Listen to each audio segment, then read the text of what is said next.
민주당 전당대회 8월 17일 날짜가 확정됐거든요. 네. 누가 될지 대충 이렇게 짐작은 좀 됩니까? 아직 다 모르겠어요. 자기가 이긴다고 믿고 있는 것 같아요. 정청래 대표도 확실히 내가 이긴다 이렇게 보는 것 같거든요. 뭔가 하면 김민석 후보 쪽에서도 본인이 유리하다는 거는 또 안단 말이에요. 진짜 키는 송영길이 짚고 있을지도 몰라요. 긍정적으로 보고 그래서 내란도 극복했는데 극복한 뒤에 대한민국은 이재명 대통령을 압도적 지지를 통해서 대통령으로 만들어야 하는데 그 압도는 또 안 나와요. 대통령이 1년 동안 국정원 이렇게 잘했는데 지방선거 했는데 뭐 민주당이 예를 들어서 뭐 문제가 있었다 하더라도 오히려 내용적으로는 민주당에게 완성을 주지 않는데 이런 또 국민성은 어떻게 좀 해석해요? 아니 그러니까 지금의 그런 현상은 일부 뭐 선거에서의 귀퉁이가 떨어져 나간 거라든가 집권 세력 내 내분 같은 경우는 저는 어떻게 보냐면은 여태까지 이렇게 그 할 때는 어떤 그 극우 세력하고 맞서고 뭐 하면서도 끊임없이 우리가 만들어온 집단 지상 속에 국가에 헌신하고 봉사하고 이웃을 배려하는 이런 어떤 그 우리 나름의 시민성이 승리한 것이라고 합니다. 그 위에서 전문성을 가진 사람들의 역할이 또 있었던 거고 이런 선비들이 많았던 거예요. 선비들이. 그런데 집권하고 나서 보니까 거기에 편승해 가지고 먹을 거 있으면은 숟가락 들고 덤비면서 한 숟가락이라도 더 먹겠다고. 지 거라고. 그러면서 박 터지게 싸우는 귀족 계급은 따로 있었다는 거예요. 귀족 계급들은. 그러니까 한비자가 얘기한 건 뭐냐면 군주가 통치를 할 때 이렇게 먹는 걸 갖고 싸우는 기득권자들을 중인이라고 부르면서 이런 귀족 정치를 이 사람들하고 할 거냐. 아니면 정치와 행정에 능한 개혁과 선비들하고 정치를 하실 거냐. 이걸 선택해야 된다 그랬어요. 근데 오늘날 보니까 어디서 튀어나온 중인들이 그다음에 뭐 약간 꼰대스러운 이제 사람들이 자기 영토 분할 전쟁을 하나, 영토 전쟁을, 지분 전쟁을. 그 하고. 중인이 누굽니까? 거명하실 수 있습니까? 아니 뭐 그건 나중에. 그런데 과거에 어떻다 하더라도 뭐 지금 저기 뭐냐 이런 어떤 정보를 흔들어대면서 하는 얘기가 개혁이 중요하냐, 통합이 중요하냐. 난 세상에 이런 황당한 논쟁은 처음 봤어요. 아니 직사각형 면적 구하는데 가로가 중요합니까? 세로가 중요합니까? 가로세로 다 중요하죠. 아니 집권당이 그럼 개혁의 바탕을 두고 개혁 속에서 통합을 하는 거지 그러면은 개혁파, 통합파, 뉴 이재명, 원래 진보 어제 아니 이런 황당한 논쟁이 어디 있습니까? 이런 황당한 논쟁이 그게 바로 갈라치는 저 귀족 정치 내 땅 내 나라 이거. 결국 그 갈라치는 것은 자신이 가지고 있는 걸 지키기 위해서 이렇게 갈라치기 논쟁을 하는 것이지만 본질적으로 정치는 원칙을 지키면서 외연을 확장해야 하고 하는 그 본령으로 이재명 대통령이 가장 잘 나오고 있는 거예요. 그러니까 이런 식으로 내가 어떤 거 오야다, 내가 뭐 어떤 거 저 원조다 이런 식의 원조 싸움 할 거라면 지금 우리가 그 진보가 많이 놓치고 있었던 어떤 새로운 나라를 강하게 만들고 체질이 바뀌는 혁신하는 나라. 이런 나라에서 우리가 이제 다음 세대를 보는 정치를 하는 거는 전 일정 정도 어떤 공화주의 정신에 기초를 둬야 된다고 봅니다. 그 공화라는 공 안에는 파벌도 없고 어떤 그 파당도 없는 우리 스스로의 어떤 그 하나의 공적 이익으로 일을 한번 해보자. 이런 어떤 초월적 사고가 내포되어 있는데 지금 집권 세력에서 하는 거는 그런 사고가 아니라 이 기존에 있는 어떤 토착화된 세력과 파당과 파벌에 이런 데 오히려 환원을 해버리는 매우 퇴행적인 모습이거든요. 이건 공화주의가 아니에요. 누군가를 배제하는 정치입니다. 뺄셈의 정치고. 그게 어떻게 개혁의 명분으로 이런 것들을 합리화할 수가 있겠습니까? 자기 이익을 지키려고 하는 기득권 뭐 중인이라고 표현하셨는데 이제 그 사람들이 이렇게 막 하면 뭐 저희들은 뭐 선비도 아니고 그리고 뭐 개혁가도 아닌 위치에 있는 사람들은 그걸 쳐다보고 있어야 됩니까? 아니면 맞서 진짜 싸워야 됩니까? 아니 말이라도 해야지. 사실은 어떤 자리 제한이나 뭐 이런 걸로 하면 저같이 제한 많이 받아본 사람도 없어요. 맞습니다. 국방부 장관 제안은 뭐 받았다는 거 제가 잘 알고 있죠. 아니 그런데 진짜 때만 되면은 별하별 생각할 수 있는 영입 제한, 자리 제한 다 받아봤어요. 그런데 제가 서 있어야 되는 자리를 제가 안다고.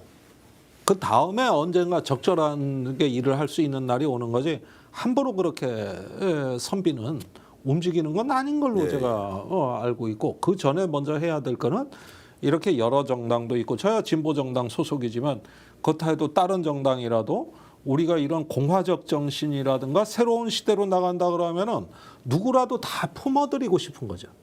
누구라도 다 같이 가고 싶은 거예요. 그래서 서로 그렇게 네트워크를 지면서 일을 해왔지. 언제 한 숟가락이라도 더 먹겠다고. 네.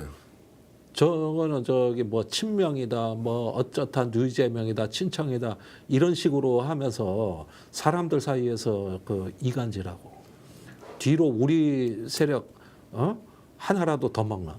그래가지고 저 어디 지방에까지 가면은 공기업 산하단체까지 전부 그 짓 하고 있어요. 예. 뭔 이사감사까지 수천 명이 움직입니다. 하나라도 더 먹겠다고. 언제 저런 어떤 거 탐욕의 전쟁을 하자고 이 개고생을 했습니까 우리가?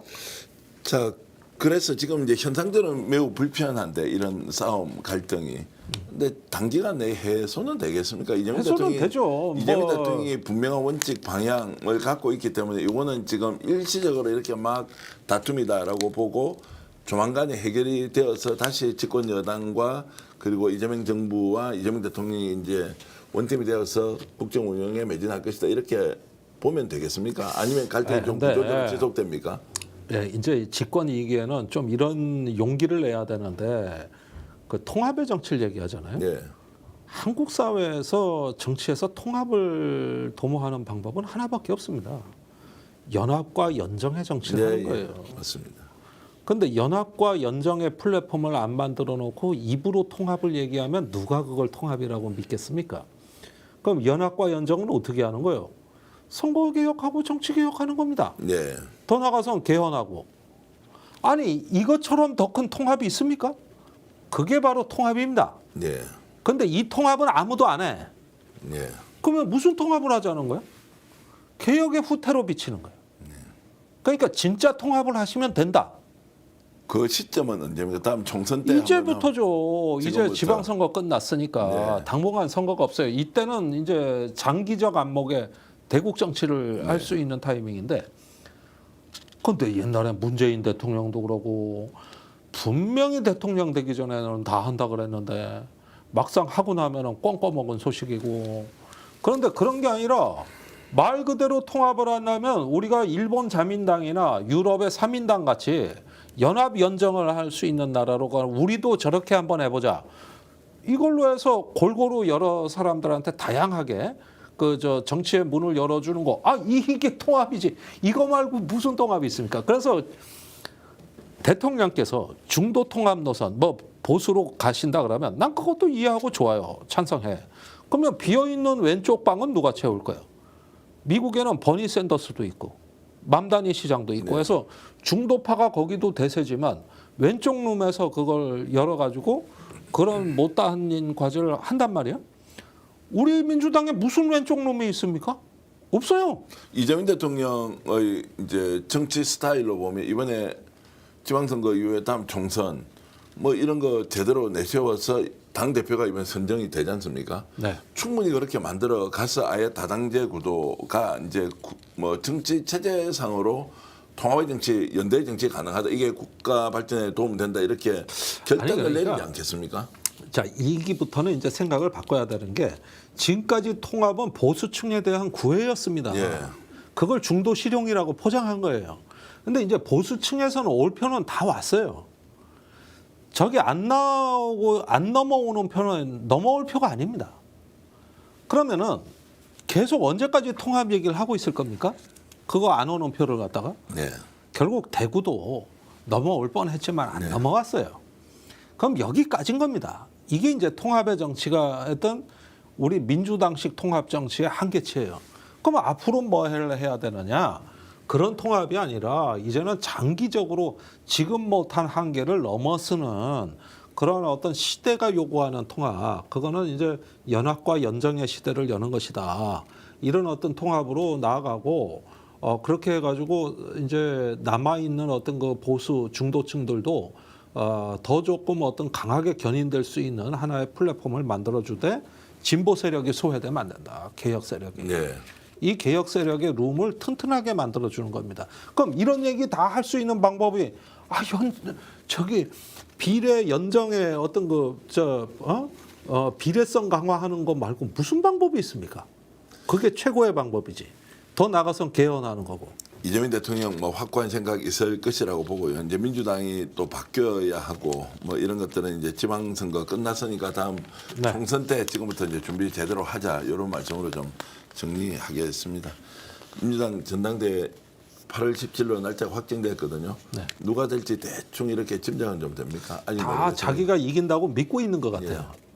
정청래 대표도 확실히 내가 이긴다 이렇게 보는 것 같거든요.